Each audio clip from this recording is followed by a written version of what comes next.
কেনাকাটা করা মেয়ে হিসেবে আমাদের জন্মগত একটা অধিকার।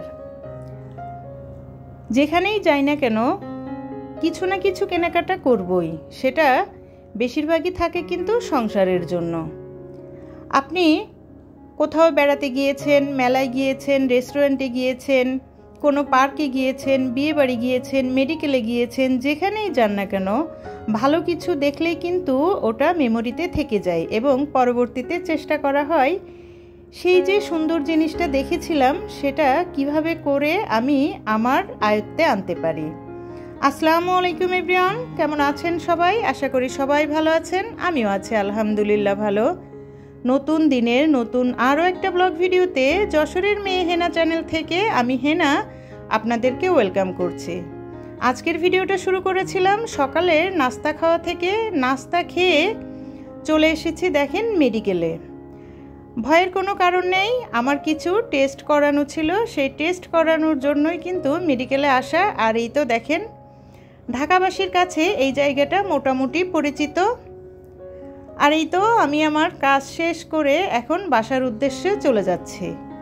শুরুতে যে কথাটা বললাম, আমরা মেয়েরা মেডিকেলেই হোক আর বিয়েবাড়িই হোক যেখানেই যাই না কেন কেনাকাটা তো থাকবেই মাস্ট।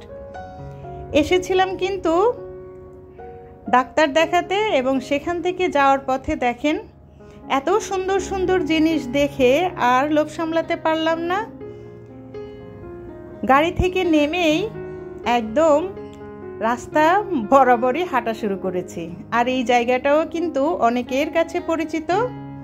এটা হচ্ছে মিরপুর 1।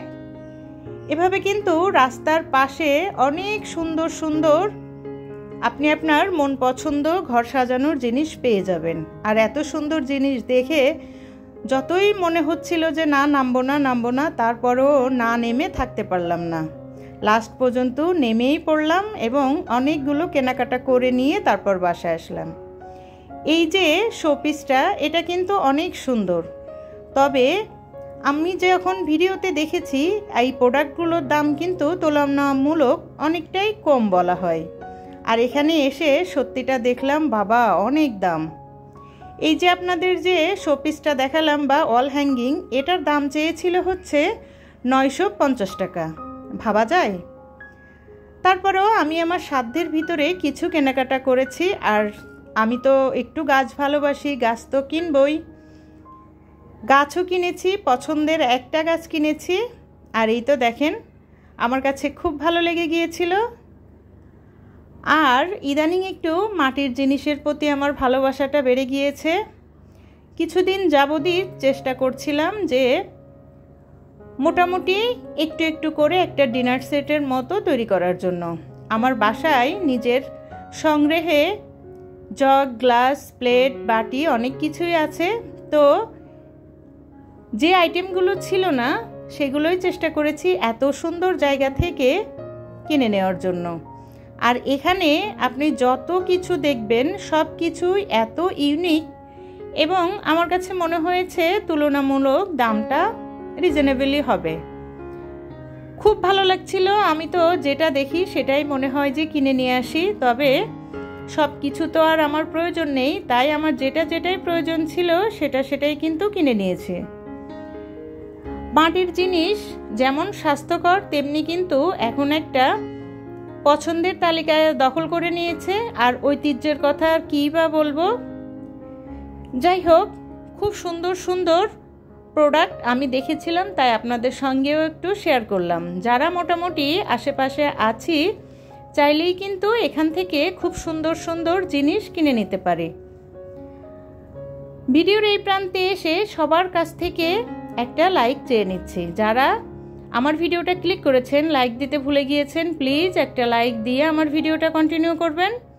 আপনি যদি আজকে আমার চ্যানেলে নতুন হয়ে থাকেন, আমার চ্যানেলে বলা কোনো কথা, কোনো কাজ যদি আপনার ভালো লেগে যায়, আপনি চাইলেই আমার চ্যানেলটা সাবস্ক্রাইব করে আমার সঙ্গে থেকে যেতে পারেন। পাশে থাকা বেল বাটনটি প্রেস করে রাখতে পারেন যাতে আমি নতুন কোনো ভিডিও ছাড়লে আপনার কাছে নোটিফিকেশন চলে যায়। আপনি আপনার সময় সুযোগ করে আমার ভিডিওটা দেখে নিতে পারেন। হাই বাসায় এসে দেখি বেলকুনির সব গাছপালা কেটে আমার আম্মা একদম পরিষ্কার করে দিয়েছে। আর এই যে সেই গাছ থেকে কিছু শাক নিয়ে রেখেছিল। এখন বেলকনিটা দেখলে কিন্তু আমার মায়া লাগছে। যাই হোক, এখন আমি কি কি কিনে এনেছি সেটাই আপনাদের সঙ্গে শেয়ার করি। এই যে কিউট যে প্লেট ম্যাটগুলো দেখছেন, এটা তো আমার এত ভালো লেগেছিল। আমি একটু ইউনিক টাইপের কিছু খুঁজছিলাম আর পেয়েও গিয়েছি। এখানে কয়েক ধরনেরই ছিল, তবে ওগুলো আমার কাছে মনে হয়েছে যে মোটামুটি একটা কমন আইটেম, আর এটা আমার কাছে একটু অন্যরকম মনে হয়েছে, যার কারণে একই রকম দুইটা নিয়ে নিয়েছি। আর এই যে বললাম গাছের কথা, এই গাছগুলো আসলে কেমন হবে আমি বলতে পারি না, তবে এরকম দেখেন একদম সাদা পাথর দিয়ে রেডি করা ছিল, যার কারণে আমার কাছে খুবই ভালো লেগেছিল। আর আমি এই গাছটাও কিন্তু নিয়ে নিয়েছি। এত সুন্দর একটা প্রোডাক্ট না নিয়ে কি আসা যায় বলেন? আর সেটা যদি হয় রিয়েল, তাহলে তো কোনো কথাই নেই। এই যে খুব সুন্দর এই প্লেট ম্যাটগুলোর উপরে আপনি কিন্তু চাইলেই এভাবে সাজিয়ে নিতে পারবেন, দেখতে কিন্তু অনেক সুন্দর লাগবে। আমি চেয়েছিলাম যে যদি ভিন্ন ভিন্ন কিছু পেতাম তাহলে কয়েকটা নিয়ে আসতাম, যেহেতু আমার পছন্দ ওরকম হয়নি, যার কারণে এটাই নিয়েছি। আর এই তো দেখেন ওই যে মাটির যে জিনিসগুলো আমি নিয়েছি, এগুলো দেখেই আমার কাছে খুব ভালো লেগেছিল। আর এটা অনেকটা হচ্ছে বাটির মতো, তবে আমরা সাধারণত যে বাটিগুলো ব্যবহার করি ওটাতে কোনো ডিজাইন থাকে না, আর এটাতে একটু ডিজাইন করা ছিল, যার কারণে আমার কাছে ভালো লেগে গিয়েছিল। এটাও একটা নিয়ে নিয়েছি। আমি আমার পুরো সেটটা দিয়ে একদিন টেবিলটা গুছিয়ে আপনাদের সঙ্গে শেয়ার করব ইনশাল্লাহ। চেষ্টা করি সবসময় নিজের সাধ্যের ভিতরে সবগুলো পূরণ করার জন্য। আর যেখানেই যাই না কেন কেনাকাটা তো একটু করতেই হবে। গিয়েছি হচ্ছে সকালে না খেয়ে ডাক্তারের কাছে, আর সেখান থেকে আসার সময় কত কিছু কিনে নিয়ে এসেছি। আর এই যে এটা হচ্ছে যে আমার সব থেকে বেশি পছন্দ ছিল। আমার খুব ইচ্ছা ছিল যে এরকম একটা বড় পাতিল, সেখানের ভিতরে টেবিলটা যখন আমি সুন্দর করে গুছিয়ে নেব তখন কিন্তু এটাতে ভাত রেখে দিলে দেখতে খুব ভালো লাগবে, মনে হবে যে আপনি এটাতেই রান্না করেছেন। আর সেই ধারণা থেকেই কিন্তু আমার এটা নেওয়া।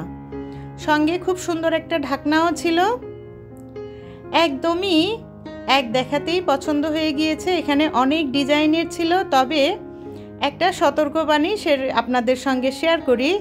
আপনারা যদি কেউ এগুলো কিনে থাকেন তাহলে কিন্তু এগুলো কখনোই রান্নার কাজে ব্যবহার করবেন না, কারণ এটা রান্নার জন্য উপযুক্ত না। মাটির জিনিস একটু এলোমেলো হবেই, আর ওই ঢাকনাটাতেও একটু প্রবলেম ছিল, আমি কিন্তু সেটা আনার সময় খেয়াল করিনি। যাই হোক, ওটা তো নিচেই থাকবে, দেখা যাবে না। ফাইনালি দেখেন আমি কি কি এনেছি সব আপনাদের সঙ্গে এক ঝলক শেয়ার করে দিলাম। সত্যি বলতে অল্প কিছু, কিন্তু এখানে অনেক পছন্দ এবং ভালো লাগা কাজ করেছে। আর আমি মিরপুর এই একে কখনোই এর আগে যাইনি, অনেক ইচ্ছা ছিল, আজকে এক ঢিলে দুই পাখি মেরে এসেছি। যাই হোক, ওখানে যে কত কষ্ট পেয়েছিলাম, টেনশনে ছিলাম, এই শপিং করার পরে সব টেনশন একদম গায়েব হয়ে গিয়েছে। এখন কিন্তু আপনাদের সঙ্গে শেয়ার করে দিয়ে রান্নাবাড়ায় চলে এসেছি। আর ওই যে অফ ক্যামেরাতে অন্য কিছু রান্না করে নিয়েছি। আর এখন যে শাকটা দেখালাম সেই শাকটা আমি কিভাবে রান্না করছি সেটাই শেয়ার করছি। শাকটা আমি চিংড়ি মাছ দিয়ে রান্না করব, আর এটা কিন্তু খেতে অনেক মজাই হয়েছিল। গতকাল আমি আমার যে ভিডিওটা আপলোড করেছিলাম, আমি পরবর্তীতে দেখলাম যে আমি কিন্তু আমার যে রিয়েল ভয়েস সেটা আমি একটুও ডিলিট করিনি, যার কারণে ভয়েসটা এত বাজে শোনাচ্ছিল।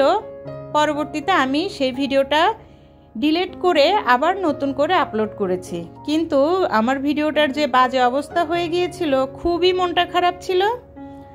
যাই হোক, সবাই ভালো থাকবেন, সুস্থ থাকবেন, আমি এবং আমার পরিবারের জন্য দোয়া করবেন। আল্লাহ হাফেজ, আসসালামু আলাইকুম।